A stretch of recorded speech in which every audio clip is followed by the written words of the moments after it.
Why Jordan Peterson Matters.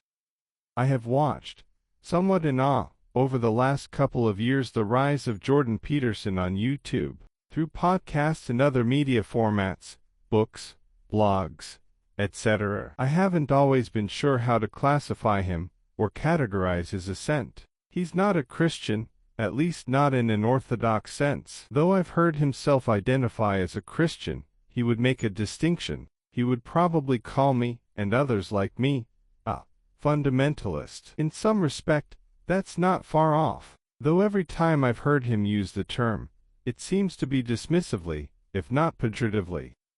Peterson is a celebrity by accident. He did not aspire to notoriety, but he's certainly achieved it in the last year. He currently has over 700,000 Twitter followers and 1.2 million YouTube subscribers. His most recent book, 12 Rules for Life, has been an Amazon bestseller since its release in January. It's currently number 2 after nearly 6 months. As I write, Peterson is speaking nightly, nationwide, to sold-out crowds on what is an extended book tour. Tickets cost as much as $600 apiece. Also, he's pulling in an estimated $80,000 plus a month from Patreon supporters. The once clinical psychologist, a professor at the University of Toronto, has no reason to ever return to the classroom or his clinical practice. As I said previously, I've been intrigued since I first heard of him. I began following him when he first rose above the radar over a controversial Canadian legislative bill in the fall of 2016. He has a lot to say, and much of it reverberates with Judeo-Christian tones, which is precisely why Christians should take notice. In watching and listening to him, several things come to mind, 5 of which beg more in-depth consideration. Long-form monologue is not dead.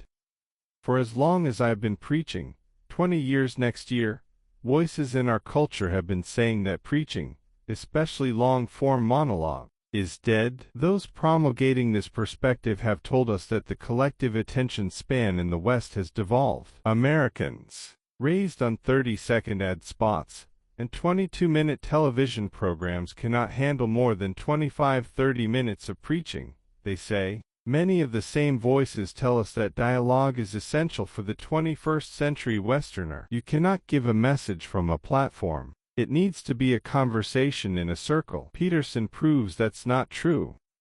In the summer and fall of last year, 2017, Peterson gave a series of 15 lectures in the book of Genesis on the psychological significance of the Bible. He preached more than 2.5 hours each time to some 500 listeners, all of whom paid admission to come. He since promised that he will pick this series up again in the future with the book of Exodus. If that happens, I'm certain of 3 things. First, he'll need a larger venue. The 500-seat theater was already too small a year ago. His following has only increased, and the live audience pales in comparison to the millions of views the recorded lectures have received on YouTube.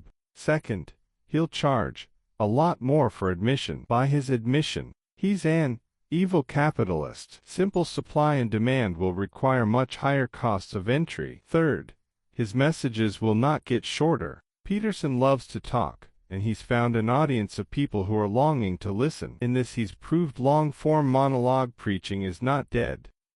Westerners are interested in Scripture.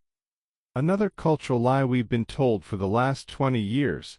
The Bible has no place in our post-modern society. We've advanced beyond its archaic ideas, views, and teachings. Really, not only is that not true, it's not true by a large factor.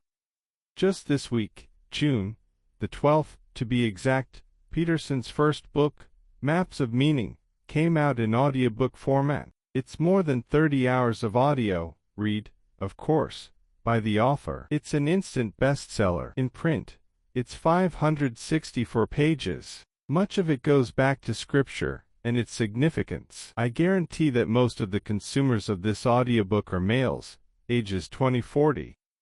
Now, it should be noted that Jordan Peterson's interpretive lens for Scripture is not something with which any preacher I know would be comfortable. He approaches the scriptures from a purely allegorical and mythological angle. He does not believe in the inerrancy of scripture. He does not use a historical, grammatical, interpretative method. As far as I can tell, he does not take the scriptures literally, and he questions much of its history too. He is not an evangelical Christian. He is a Christian only so far as he sees value in the Christian ethic and the mythological narrative of the Bible. But he's gathered a large following of predominantly educated, millennial, male Westerners, the very segment that Christians both need to reach and have had a hard time reaching over the last 2 decades. And the fact that he's gained a devoted audience with this demographic leads to my final 3 considerations.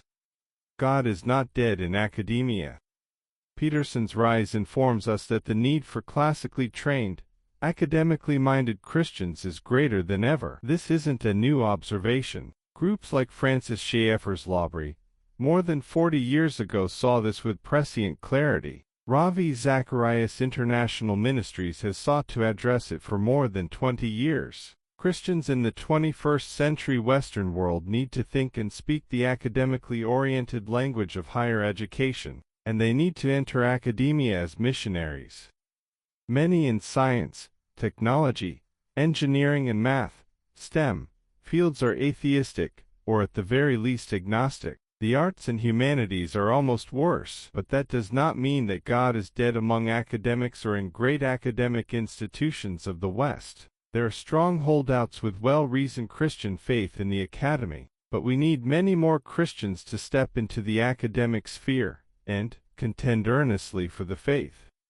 It has been said that the philosophy of the classroom in one generation will be the philosophy of government in the next. I think that's true. And being that it is, Christians cannot vacate the academic domain, especially when you consider that many of the great universities of the West were originally founded by individuals with a strong Christian faith.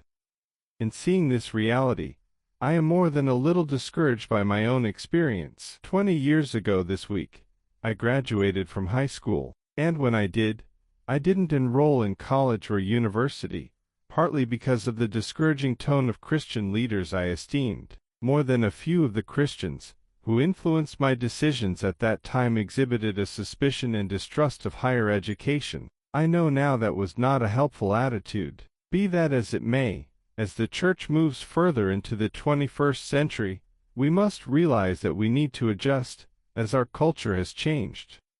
Christians need a new and passionate apologetic. The Apostle Peter said, "Sanctify Christ as Lord in your hearts, always being ready to make a defense to everyone who asks you to give an account for the hope that is in you." This we are to do in meekness and with respect. The concept of an apologetic arises almost solely from this verse. The word translated, defense, in many English translations of 1 Peter 3:15, is the Greek word. The questions of culture change continuously from generation to generation. Every worldview endeavors to answer these questions coherently. The far-reaching growth of the Christian faith, from the 1st to the 21st century proves, I believe, that its answers are the most compelling. That is a truth that will not change, even if the pressing questions of culture do. And though the specifics of those questions vary, at the level of abstraction, the most important issues of meaning and value all fall under 5 essential headings: origin, identity, purpose, morality, and destiny.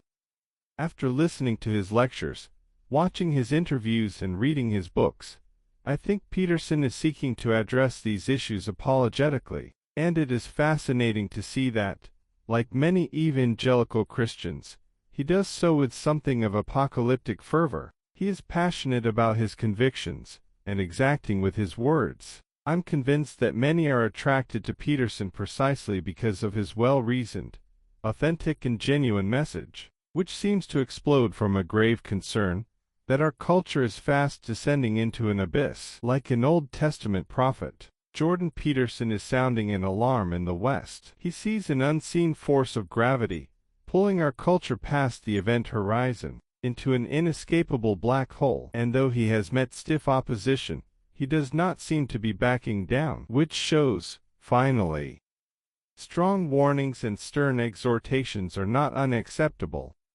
In our tolerant culture, some things are not tolerated. Peterson's emphatic warnings and clarion appeals are definitely on the blacklist. The applications of Peterson's message are hyper-individualistic. He despises collectivism and gut-checkingly challenging. There is no wishy-washiness in his exhortations. He is dogmatic in every sense of the word. That, too, is not tolerated by many in the West. You might expect this would be a turnoff for his mostly millennial followers, and yet his appeal only seems to be growing.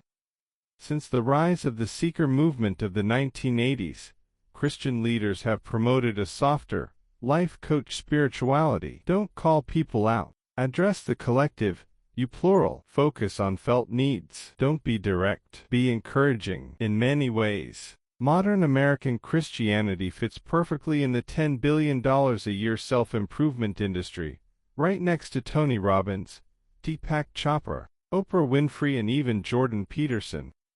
His book, 12 Rules for Life, exists among other self-improvement titles, but it's set apart by its bold and confrontational tone. Stand up straight with your shoulders back. Set your house in perfect order before you criticize the world. Tell the truth, or at least don't lie. He's mocked by his critics for calling on people to clean their room. But when he says, if you can't even clean up your own room, who the hell are you to give advice to the world?